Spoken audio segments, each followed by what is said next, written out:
even though we've got a drone, I would like to get in that thing.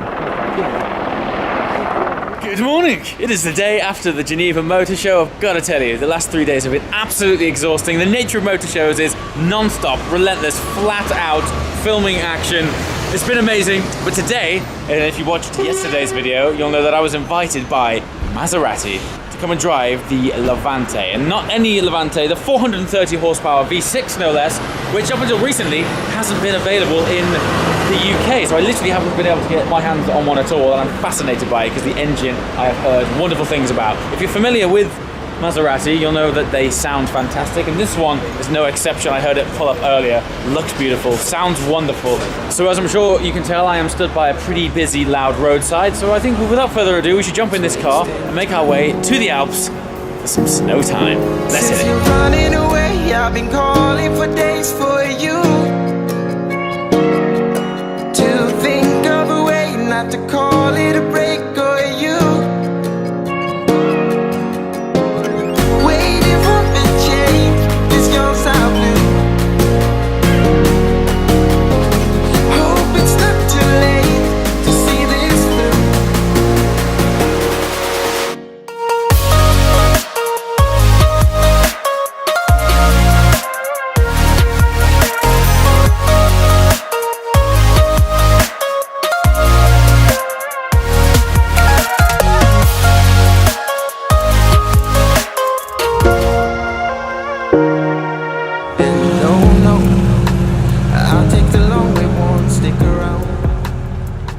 Here in a ski resort called Courmayeur in Italy, and we're staying at the Royal Golf Grand Hotel. Very excited to be here. Check this view out. This is the view from my room. Behold the fabulous Italian Alps, and this is going to be my playground for the next few days. Check this out down there. There's an outdoor pool. I'm going to hazard a guess and say that that's probably heated. Anyway, format of this event, we're going ice driving. They have their full range of cars here. I'm particularly, however, interested in the Levante. Anyway, we're in this beautiful resort. I'm inside my room. Let's go and explore the area and drive some cars.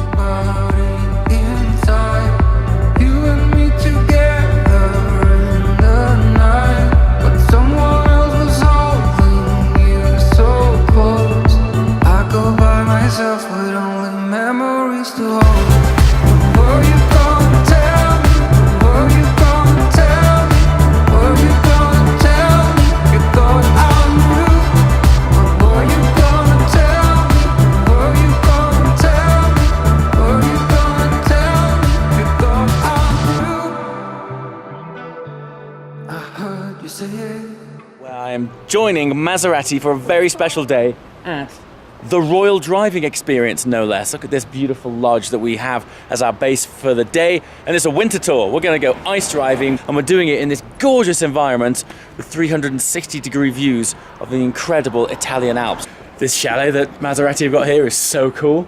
And behind us, up on this balcony, you can see the full view of this ice track. For this time of the year, it's like absurdly warm. I mean, we're in the sort of +5 right now. As a result, there's patches of this ice track which are now lake track. However, all of the Maseratis we're driving today are fitted with their 4-wheel drive system. And it's plowing through this stuff. But I tell you what, you can smash through it in these cars. When you approach it driving, I never imagined that I would see a Maserati sort of halfway up the door line with water. It's really cool though. All right. Hey, hi, how you doing? Fine. Good to see you again. Ready? In the Levante. This is cool. So this is the first time we've been taking this car off-road. All right, let's go and see how we do. Of course, in this mod, so the 4-wheel driving system, Maserati working always for you're cool. The best set drive. It's a smooth ride though, isn't it? Yeah. So here we are, we're in some deep slush now. That was pretty impressive actually. We were on full lock, really tight lock, in some deep slush, and I don't even know if the traction control even came on then, it just pulled out. But I think you need only a little bit of confidence. Sure, right? Because for my personal opinion, you have a good feel on the steering and then you are ready. We try without the traction control. Yeah. Everything off. Let's do it, man. Off. Let's do it. You need only Yeah. are very, very quickly on the control steer Yeah. when the rear wheels start to slide.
During the development of the Levante, Maserati had 34 test cars that racked up a total of 2.7 million kilometers of development time.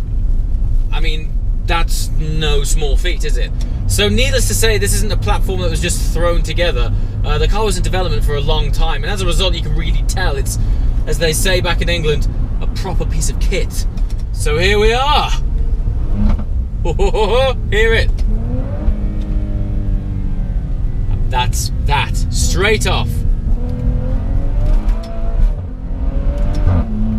That's how an SUV should sound. And that's why I'm genuinely interested in it.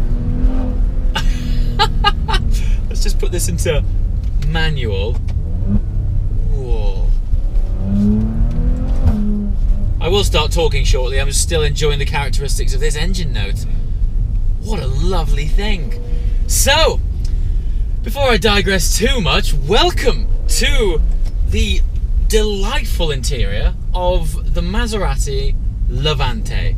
Now, this is all new for me, and when I say all new, I have never driven a Maserati ever. And so, I'm not sure if this is the right car for my induction. However, I am currently really interested in where the SUV market is heading. If you follow the car world, I'm sure you'll know that it is exploding. The amount of variations of SUVs which are hitting the market right now and are proposed to hit the market in future is crazy. And it just so happens that I'm currently contemplating an SUV myself. Let's start with the engine. 3-litre, twin-turbo, V6 with 430 horsepower, no less. And while those figures are cool, the coolest thing by far is the fact that it was developed in conjunction with Ferrari. So as a result, you get things like this.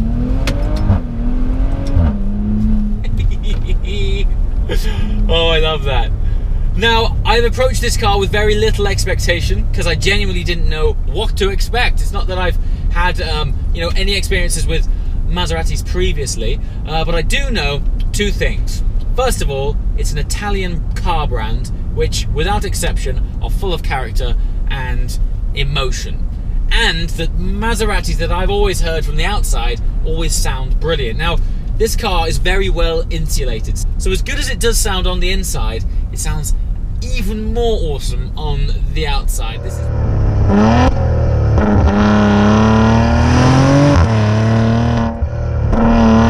This is one of the few turbocharged engines, which is actually a relatively small engine, that actually they've managed to sound really good. Now, if you're familiar with this channel, you'll know that I sometimes class myself as somewhat of a gearbox snob, but I have to admit that, here we go, just a second, we've got a semi-tunnel coming up here.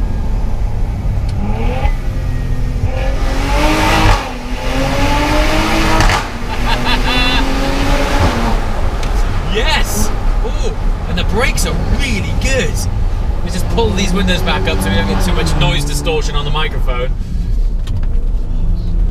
Loving this thing. And just as I'm taking these corners, and before I go back to talking about gearboxes, one thing that I am surprised at, and that I guess the only expectation that I did have was, I didn't didn't expect the steering feel to be that good. It's actually quite meaty and gives you more feedback than I ever would have imagined. Anyway, onto that shortly when we get back onto some flowing roads. But yes, transmission, it is the engine, which I think we've established fairly early on, is mated to a more conventional automatic. It is an 8-speed ZF, and ZF gearboxes for me are some of, if not the best gearboxes in the game. So straight away, the platform, on paper at least, has all the signs of a very promising car. And as I mentioned, I can get a bit snobby about gearboxes, twin clutches in the automatic world being my favourite. This Auto ZF, it's an 8-speed, with the 8th gear being more of a sort of final drive gear for efficiency. But as you play it up and down this box, very responsive. You're not there pulling this pedal going, when's it gonna shift, like sloppy autos of old. This thing is now well and truly part of the modern generation of crisper autos, and it is a delight. Don't get me wrong, it doesn't slam it home like a twin clutch, but it still gives you a crisp enough response, and dare I say it, crisper than I was expecting in a car like this. Now, Maserati, historically, they have been a brand of racing cars, a brand for racing drivers, and a car for car enthusiasts and drivers as a whole. And so despite the fact that this car is obviously a more practical platform, it does have, 4 seats, or actually 5 seats, and a boot massive enough to fit in all of the luggage that I have been road tripping with lately. Ultimately, it does share the historic ethos of driver engagement, and as a result, this has a 50-50 weight distribution, meaning that this thing is very well balanced. And so when I'm threading it down these roads, all of these elements, the steering feel, the decent gearbox, the lovely engine, the torque from those twin turbos, and this lovely balance, has actually made it just a beautiful car to be in. Now, those things on paper, there are other cars, other brands and platforms which share a similar ethos out there, but we are in a Maserati, and the thing about that is that upon stepping inside it, it has such a unique character. And do you know what? This brand for me is almost like a sort of couture, high-end fashion brand. There's something about the styling of it and the fact that it is Italian, so it just has this inherent passion infused in every stitch. There's something about it that just adds to the specialness upon stepping inside the car. Now, why I'm interested in it is that in this world, as mentioned, of just almost too many SUVs, too many 4x4s, a lot of them are starting to fit this generic mold, but it's the aesthetics and the passion for style and theatre that the Italians have, and particularly Maserati has, that I think has drawn me into it. Because even though this fits the daily driver tick box very well, it is infused with a bit more thought and attention to detail than the more mass-produced stuff out there. Aesthetically, I think from the front, it has its signature style. I love those sort of glinty, tight, squinting daytime running lights. I think the area of the car, which is my least favourite, is actually the rear. It's not that inspiring, but the rest of it makes up for it in droves. Now, something that I find gives context to a brand and their mindset as to where they sit in the world and the message that they want to convey to potential customers is the other brands that they partner with. Lots of manufacturers will partner with fashion brands to have their clothing made, and watch brands. Partners of Maserati are Ermenegildo Zegna and Bulgari.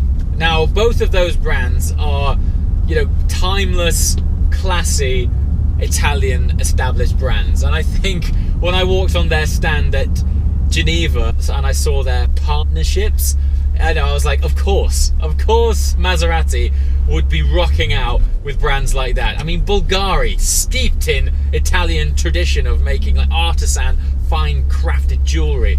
You might dismiss or passively consume partnerships with car brands, but actually it does paint a really nice picture, and it's something that I wouldn't normally talk about.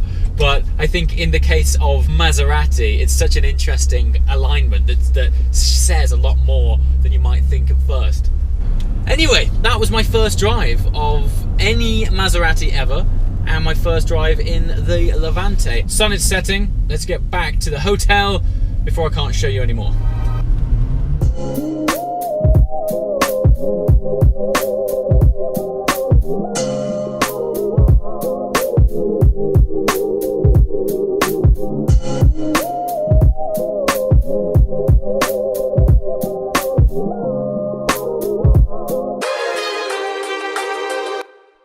Go back outside now into the cold, onto the wonderful stand, and call it a day. As always, guys, thanks for watching. I shall see you next time. Ciao.